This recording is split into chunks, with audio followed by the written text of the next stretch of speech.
देखता है और इंग्लिश में प्रोजेक्ट बनाना शुरू कर देता है, जबकि मोनू पढ़ाई करने के बजाय टीवी देखने लगता है। मोनू के दोस्त उसे खेलने के लिए बुलाने उसके घर आते हैं। दोस्त मोनू, सब लोग बाहर बैट बॉल खेलने के लिए तुम्हारा इंतजार कर रहे हैं और तुम इस बेवकूफ बक्से को देखने में व्यस्त हो। मोनू अपनी माँ को बुलाता है।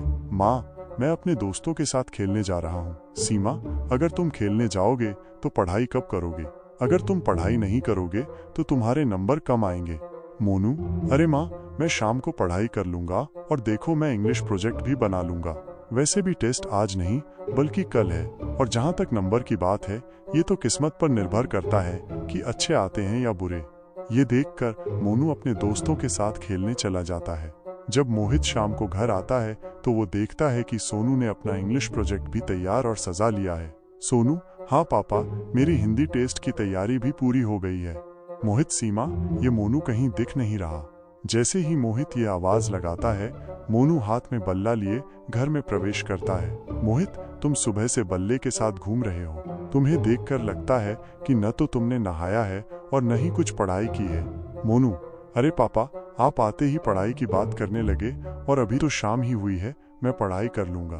मोनू अपना सारा काम कल पर टालता रहता था, जिसकी वजह से उसके सारे काम अधूरे रह जाते थे। अगले दिन सोनू के टेस्ट में अच्छे नंबर आए, जबकि मोनू को खराब नंबर आने की वजह से मैडम से बहुत डांट पड़ी।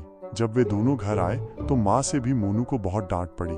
सीमा, अरे कुछ शर्म करो मोनू, तुम्हारा एक भाई है जो तुम्हारी ही उम्र का है। वो अपना सारा काम समय पर करता है और तुम उसे टालते रहते हो, जिसकी वजह से तुम हमेशा दूसरों से पीछे रह जाते हो।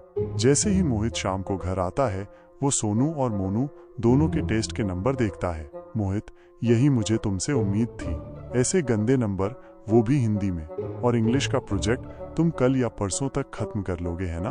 मोनू, पापा, मैं क्या करूं, मेरी किस्मत खराब चल रही है। मोहित मोनू को प्यार से समझाता है। बेटा, जो व्यक्ति समय का सही उपयोग नहीं करता, जो हमेशा अपने काम को कल पर टालता रहता है और अपनी किस्मत पर निर्भर रहता है, वो जीवन में कभी प्रगति नहीं कर सकता। इसलिए हमें अपने समय का सही उपयोग करना चाहिए। तुम दोनों को छुट्टी मिली थी, लेकिन सोनू ने समय का सही उपयोग किया और उसका परिणाम तुम्हारे सामने है। और जहाँ तक किस्मत की बात है, हमें अपनी किस्मत खुद बनाना सिखाया जाता है। तो समय का सदुपयोग करना सीखो और सबकी नजरों में ऊंचे रहो। बेटा, मुझे तुमसे बहुत उम्मीदें हैं। आशा है तुम समझोगे कि मैं तुम्हें क्या समझाना चाहता हूँ। इसलिए हमें अपने समय का सही उपयोग करना चाहिए।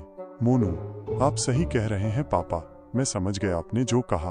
आज से मैं समय का पालन करूंगा ताकि आप मुझ पर भी सोनू की तरह गर्व कर सकें।